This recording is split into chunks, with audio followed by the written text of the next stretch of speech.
I pitched to 80 investors and I had 62 no's. No, no, no. My name is Onyeka Akumah. This is my young CEO story. I think the first business I did was selling day-old chicks at 12, moving on from there to owning the first business center in Ajah area of Lagos to sell recharge card at 15, and then designing websites. I design websites for everything. I say that. I designed websites for projects, if I want to talk to a lady, a beautiful lady, I don't want to talk to her one-on-one, I design a website, I send her the URLs, everything I want to say. And I got the beautiful ladies there. I worked with a startup called Wakana. And so I looked at 3 sectors that I was going to focus on: agri, real estate, and transportation. But I knew I wasn't ready to build businesses in them yet. I hadn't identified the right opportunity to do that. From Wakana, 2 years there, got into Jumia. And I think it was in Jumia I felt like maybe I had gotten all the skills I needed to start up businesses. I got out of Jumia and consulted in GTB and then helped to do some work there. So because of my background in marketing and tech, I led mobile and online marketing units in GTB. So I worked in the marketing team. So did that a bit, then went to Konga, where I set up Konga's marketing team from scratch. So literally just recruited everybody, the marketing team from 0 to 19 people. So it was in Konga I first did my first business, and it was called QuickGist. And QuickGist is a social news aggregator. 6 weeks after we started, it grew to about 300,000 users. About 8 months down the line, I sold the company. I sold it to Business Day newspaper. This was now 10 years from school. I felt like I had all the experience again. I wanted to give it a shot to build my own business from scratch. So I took on the challenge to do Farmcrowdy. Now with Farmcrowdy, we first built the leading crowdfunding platform in agriculture across the continent of Africa. Right now, we currently have the largest pool of farmers in our network that we're connecting with finance, we're connecting with technology, we're connecting with market access for them to continue to thrive as business owners. Good morning, everyone. Good morning. Morning. How are you guys doing? Good to see you all. All right. Good morning, guys. Morning, morning, morning. Why people greeting me like one teacher? Taking a cue from the one that didn't work out, which was QuickGist. It was a social news aggregator originally, and then I raised $50,000, which was about 8 million naira in 2013, and immediately changed the model. I wanted to start creating the content rather than aggregating the content. I didn't realize how much work was involved in creating content, but I spent a lot of money. That was one. 2 was, I was the sole founder and I didn't have a team to rub minds with. I didn't have people that could complement my skill set. I was making all the decisions myself.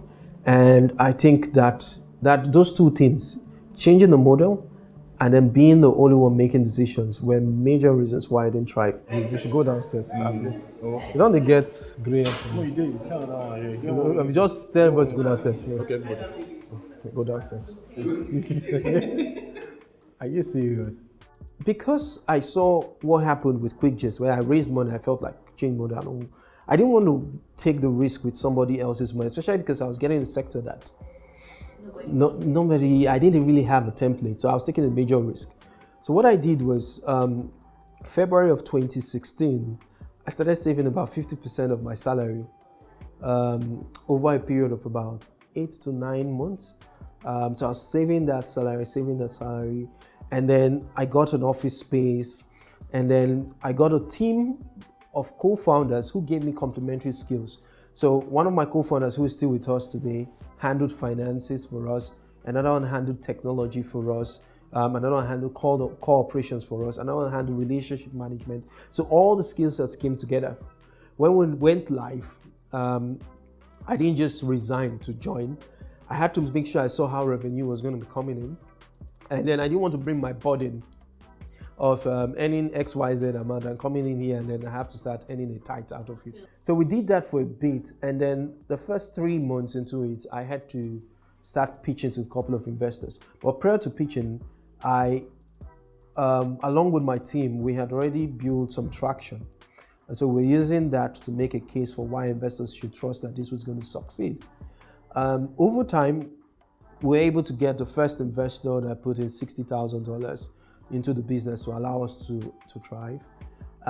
It took some time. We put that into the business. We continued to grow it. Then we got into Techstars Atlanta. I pitched to 80 investors, and I had 62 no's. Now, not many entrepreneurs will know that. All they want to see is the story on TechCrunch or on some news outlet that, hey, I've raised $1 million, and everybody's celebrating. They don't know the pain. They don't know the struggle. They don't know having to deal with that kind of feedback that you get no 62 times. I think I appreciated the journey. It allowed me to perfect my pitch. If you wake me up tomorrow to tell you the pitch I did, because I did it 80 times, I will give you the same pitch. Every time I got no, I asked the investor for feedback on why are you saying no. So I appreciate the fact you're not investing in my business, but at least educate me on something I'm missing, and maybe that will help me build my business better. I think the way I've come to see negative feedback, or when I knock on the door and I don't get any answer, what I get to see is a lesson I need to learn to improve on the process.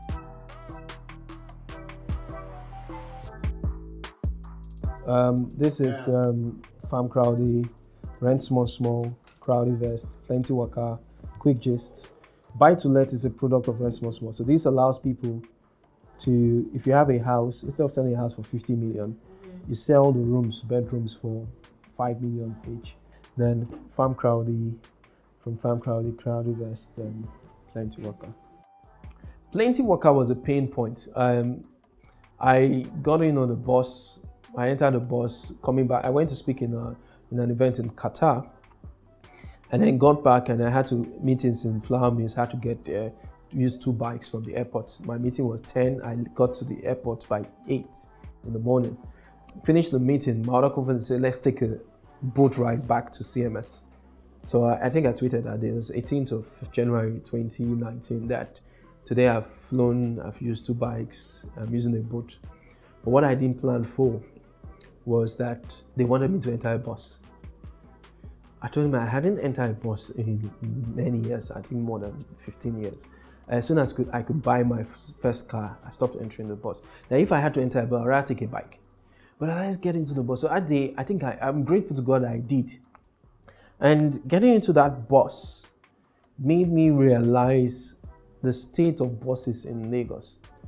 I could see all the metal sticking out. All of a sudden, I could remember anti-tetanus injection, the way the seats were, the heat we were facing in that. And while my co-founders were at the back, so we rented the whole bus. I told them that was the only condition I was going to sit in that bus. So they were laughing, and that pain, when I got to the office, I called Johnny, who is my co-founder now in Plentywaka, and said, I think we need to change. I can imagine that I want to go to the office in the morning. I put on a white shirt and a red tie. And this is the kind of vehicle I will use to commute, and I don't have another option. Like, if I have to do this, let it be because there's no other option. And so we started working on it, and it was easy for people to relate with the problem. 6 months into launching the business, we had 100,000 people that had used the platform. It's now 1 year and 18 months. We've had 315,000 people that have used that platform, even with COVID, where we had 4 months of lockdown. So it became easier selling to investors. People could relate to the problem. And I think because of the reputation of the name we had built with all the other businesses, it counted for Plentywaka in thriving as a business. Morning. How you guys doing? Well done. I like your smile. Up us now. Plentywaka is like your Uber for buses. Basically, we have a mobile app that connects people with several bus options that allow them to move across cities or within cities. Within the last 18 months, we've moved over 300,000 people on that app. Now, Precious, no telling us. Don't worry. Now, she get all the info now. She just set all of you up. Oh, no wonder you're looking like, people who've had new ones. You're looking fresh, just naturally. Naturally. Right now, my organizations, I have about 105 staff in my firm across the different companies. Here you see pretty much every team member that's walked into this building when we first started here in Farmcrowdy and Plentywaka.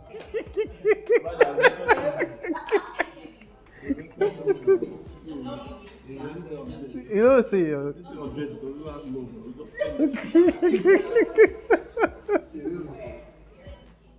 I'm quite artistic. I play the keyboard, I play the drums.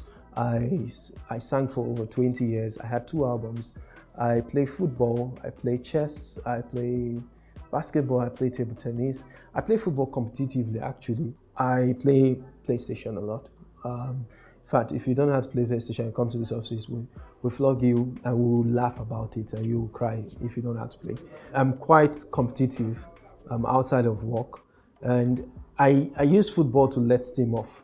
I get on the pitch, I'm able to shout at people and get all that steam when I come to office, I'm fresh. I love traveling, I love artworks. I love art that is described in a way that I appreciate what the artist is selling. I think even on my Instagram page, I kind of talk a bit about art and things I do. I think it's about appreciating every experience you're going through per time. And if you say you want to be an entrepreneur, looking at how you connect the dots to saying that all the experiences I go through, today I am busy designing graphics for someone. Tomorrow, I'm creating a marketing campaign. The day after that, I'm the one that's responsible to get a business off the ground, but it's not my business. All those experiences then count when you want to launch your business. So whether you get all of that straight out of school or you get that 10 years out of school, I think everybody's path is different, and we should just appreciate our experiences along the journey. So I'm very excited about this journey. At the end of the day, it's creating value for people. That in itself is the biggest lesson that I've learned being an entrepreneur.